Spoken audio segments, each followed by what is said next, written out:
Welcome to the Growth with AI podcast. I'm Peter Martinson, and today's episode dives into how AI is reshaping consumer behavior and creative strategy. Our guest is Ken Erke, founder of Major Behavior, a global creative agency focused on blending behavioral science, culture, and technology to build more human brands. We'll explore how AI is changing the way agencies understand audiences, how creativity evolves when algorithms join the team, and what the future of advertising looks like when insight and intelligent work go hand in hand. Ken, it's great to have you here. Thank you, Peter. It's great to be here as well. So tell me your story. Like, how did you get into marketing and how did you end up creating or founding Major Behavior? Well, it goes back to University of Wisconsin, Milwaukee. I was a psychology major, and as I was exiting with that degree, I met some people who were in advertising, and one of which was a writer. And it seemed like a fascinating blend of psychology and just kind of communication and connecting with people. And so I put together a portfolio um, and started looking around in the early 90s in New York. So my career started in New York and ultimately at a small agency called Holland Advertising. I think I was the 10th employee hired and the first writer hired after the founder he was a writer. So that was that was awesome, but also a little stressful considering, yeah, I had to prove myself to the owner who was doing exactly what I did. But so that I was in New York from 90 to 98. And then I had grown up in Wisconsin, so felt like Chicago was a great blend of kind of, the big city, but yet a little bit more manageable. Hmm. And so then I came to DDB Chicago, which at the time was a really big agency, about 850 people. So I'd come from Holland, which, like I said, I was the 11th employee, and we grew to about 65. And then, I had this entirely different experience of joining this very big agency. And it was a great opportunity to feel the difference between kind of a small, independent, entrepreneurial company and something that was a little bit more corporate, albeit doing great work, but just moved at a different pace. And it taught me that I really preferred something a little smaller. And so from there, Hmm. I went to Y&R Chicago, which was rebuilding, and they were about, I don't know, 100 people or something like that. So that just felt really good as far as, you could really participate and shape the company still. Hmm. And so I was a creative director there, then went to Kramer Krasselt, was a creative director, led Corona, and we did some work on Negro Modelo and things like that. And then ultimately came back to Y&R as their chief creative officer. And that was a great opportunity to work on, bigger brands like Miller and MGD and things like that. So that was great. And then had the opportunity to help launch RGA Chicago. So RGA was a big digital firm, as you may or may not know, in New York, and they were expanding both nationally and globally. And so we had the opportunity to help launch RGA Chicago. And I did that for 4 years. as I as I was prone to do, I went back again to Kramer one more time for 2 years. And then I felt like, you know what, I had done enough at that level. I'd really practiced at the executive creative level and felt like I could, confidently go out on my own. So in 2017, I started Major Behavior, which was an opportunity to take that idea of behavioral context and how to really communicate with people in align with what drives them, whether it's, in a retail setting or any other kind of consumer setting. Yeah, and things have been going really well ever since. And I think the one reason why it has gone well and lasted is that I was early in the kind of the virtual market. I never had an office. And without having an office, I didn't feel tied down to local employees. Right. And so therefore I could build a team that was appropriate and kind of perfect for the client. And that team could be wherever, right? I've had people that come from London simultaneously working with people from LA or somebody in Alabama. It's just like, it's amazing. I'll put together the right team. And we never had an office. We were, early to this whole idea of virtual. And it obviously helped us through COVID as well, because everybody could work from home. So, Yeah, I yeah. was So thinking that about kind that. of brings me to now. Yeah, I was going to ask you about that because so you said you started Major Behavior in 2017. Yeah. Yeah, so that was what, 2 to 3 years before COVID hit, and sort of really Yeah. changed everything. How did that change starting a company and getting, essentially still kind of getting it off the ground in the first couple of years, and then all of a sudden, like, the world changed? Yeah, well, it's interesting because in a strange way, because of COVID, the world caught up to my model, and a lot of people, are still just, maybe going back to the office 2, 3 times a week. But it was certainly, as a business owner, it was certainly an intense time. Going through COVID, because at the time one of our major clients was Macy's, and they had to, for a short amount of time, they closed Hmm. 700. Yeah, And so you can imagine that anybody that I was working with was pretty convinced that that was not going to turn out well for anyone, but it did. We helped manage them through it, and we had a 7-year relationship with them, which was absolutely, nice. I had started and was running a chocolate manufacturing company in 2017 in Raleigh, North Carolina, and when COVID hit, all of the small local grocery stores that I was selling out of, they all closed. mm, So the business ended up going under. But yeah. So I'm COVID sorry to hear COVID that. affected a lot of businesses. It did. It So did. going back to psychology, it's so I talk to people who have marketing degrees. So your degree is in psychology. Did you minor in writing, or is it just all the writing you picked up through psychology in those classes? Yeah, it really, it's funny. I always say that, like, it was really very much a thinking and a writing degree. And so, it really was a great degree for advertising. Yeah, sounds like it. Because I think that you can't do good work without insight, and and that insight comes from understanding the psychology of not only people but their behaviors. Yeah. So getting it back into sort of the marketing AI discussion and psychology. So what AI tools or platforms are you currently using to analyze audience behavior and then create campaigns? And how does that work for you? Well, first of all, before we analyze and things like that, there's what's been really wonderful from a creative standpoint for our teams is, this opportunity to bring things to life through, let's just say, something like a Mid-Journey or something like that, Hmm. to really explore at a speed that was really inhibited a lot throughout the course of advertising history, right? Like, you maybe you were lucky enough to have somebody who could draw and help bring something to life. But I mean, back in the day when, we would just like be searching and searching and searching for pictures or something like that. It was just so time consuming. And now you have these wonderful AI tools that will help you ideate and imagine, and more importantly, communicate to a client how it might be brought to life. Hmm. You can take a still photo and, through AI, animate it and bring it to life a little bit. And any way that you can help communicate the idea and help the client get comfortable with how it might come to life. Because as you know, we all imagine things differently.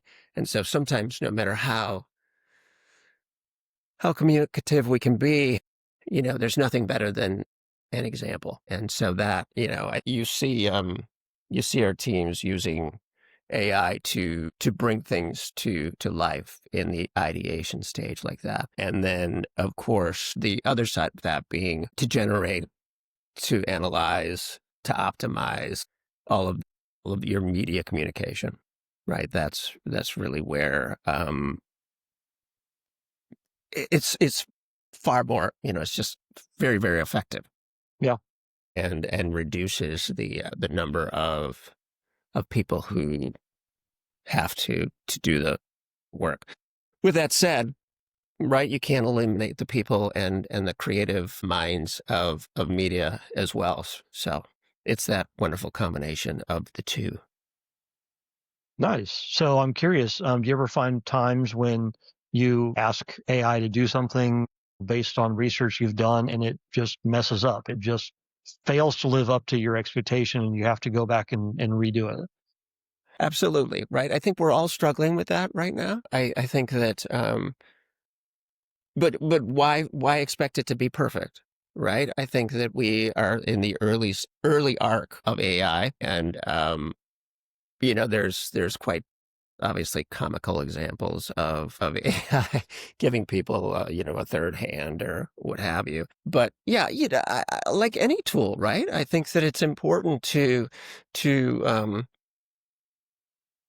not rely on it 100%. You have to interact with it and nuance it. And, the strength of the person doing the prompting is very, very important. Yeah. Yeah, absolutely. One of the cheats that I've been using recently is to ask ChatGPT to help me write a prompt to get what I want. So I'll put in like what I want and then ask ChatGPT to say, how would you prompt this? And Mm. then I can use that either in ChatGPT or I can go to another LLM and put it in there and see what the So results you're are. reverse engineering it in a sense. Yeah, because I don't always know the best language to put the prompt in, and ChatGPT does. I don't know if you've run into this, but I've run into times where I've asked for images of heads and faces, and I guess ChatGPT has really gotten very protective about that. And I'll get a message saying, "I'm sorry that violates my programming, but if you ask the question like this, I can do it for you." I'm like, Hmm. that's an interesting thing. So it says it can't do it and then tells me how to get around it. So funny. I have never encountered that. That's, ChatGPT for us is just, it does analysis really well. It does. And from a non-advertising sense, I find it to be really helpful when it's just really good with numbers, whether that be financial numbers or projections and things like that. Yeah. Oh, absolutely. And doing research is really, really fast with LLMs. And it You know, that finds, that that leads me to a question back to you reverse engineering. Because we've been, in the industry longer, I find that sometimes I don't jump to the conclusion fast enough when it comes to research. I find that I might start doing it a little bit more old school hmm, and then realize, an hour in, how I could have saved that entire hour. But, it's interesting, right? Some of the habits that we develop over the years, they linger hmm, when you were offered the opportunity to save your own time or, get to an analysis faster. It's right in front of you, but still you find that, I'm searching on Google and wondering about, a plan to Mallorca or something. And you're like, wait, I don't need to do that. I would, I just need to ask the question and I'll get all the information I need. well, the human experience is not all about just being hyper efficient. Sometimes the joy is in taking the time to do something creative for yourself. And that can be knitting your own sweater instead of going to the store and buying one, or it can be enjoying the rabbit holes that you sometimes wander down into when you're doing your own research. The human experience is not always, uh, you know, just for being the most efficient at everything. I think that that's really profound. I think I didn't realize that today was going to be enlightening in that way, but I think you're absolutely right. I think that the joy of, they always say enjoy the journey, right? But I think the journey of learning Mm. versus just the answer and Yeah. and that journey, yeah, it can lead to, not just learning other things, but then other opportunities to perhaps build on the original Yeah. One challenge. of one of the funniest examples I think of hyper efficiency is people who go to the gym to work out. and they'll circle around the parking lot to find the closest possible parking space. Instead of being like, if you park at the back of the parking lot, you get an additional 100 steps in on your way to the treadmill. Right. Yeah, it's funny when I leave my gym, there's there's an A and B right in front of everybody, which is it's a long staircase or an escalator, and I Mhm. always think that it's such a great just such a great choice to see who chooses what. Maybe the excuse is that you're tired and you ride the escalator, but it seems like if you're really there for the exercise, why not finish it by going up the stairs? Yep. All right. So we've digressed a little bit. So Yeah, we have. how has integrating AI changed your agency's operation or your team structure? And have you faced any obstacles with that? We have not faced any obstacles with the team. I think that the obstacle sometimes happens between the agency and the client, in that, as with new technology, I think people look for efficiency, and that leads to a hope of monetary efficiency. Sometimes I think we're so in the early phases of all this. I think people want an outcome that isn't necessarily ready to just not ready yet. So I think that there's a lot of, well, let's just have AI do it. And you're like, it just doesn't work that way yet. I think that there's a horizon that is going to be more and more exciting and potentially more cost effective. But um, the challenge right now, I think, is there more than having the teams. The teams are flourishing, right? They're using all sorts of different things to not just search for an idea, but to, as I said earlier, evolve that idea to be able to present it to a client in a in an exciting way that they then latch onto it and see the potential. So for your team, are you finding that you're having to bring a different type of person on board, one who's more tech savvy, or are you still really focusing on the creative part and then helping them get the tech parts?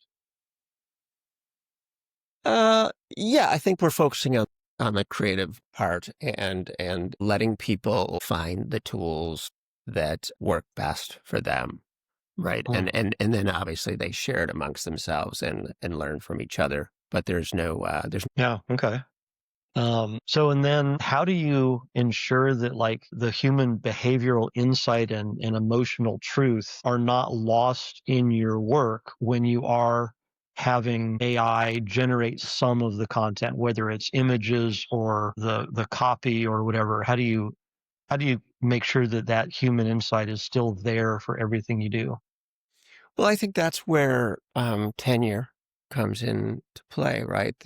The fact that we've been doing this a long time, and I've had a successful career, and we've learned the importance of insight and connecting with human behavior. And so that is the essence and the start of the idea. And then the content and that creation is in service of the insight. And then you can judge. Our job has always been to judge the creative against the communication against the insight Mhm. and the opportunity.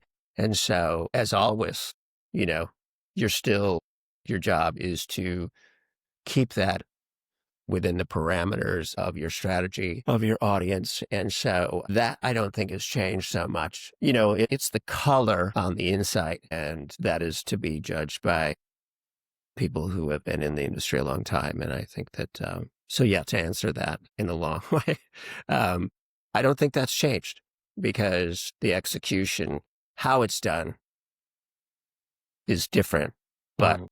the output still needs to be judged to be strategic. So it comes down to experience and understanding the people and the creative solution to the. Absolutely, and I think that's right. That's why the psychology major continues to pay off.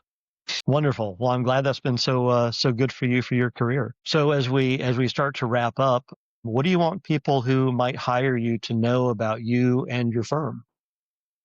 I think that the most interesting thing about the firm is that it is, in a sense, a reaction and a build, a reaction to what the big agencies were and still are, and which is a system of layers of communication between the client and the agency. And what we flipped that on its head, and I said, you know what, communication is going to come through me.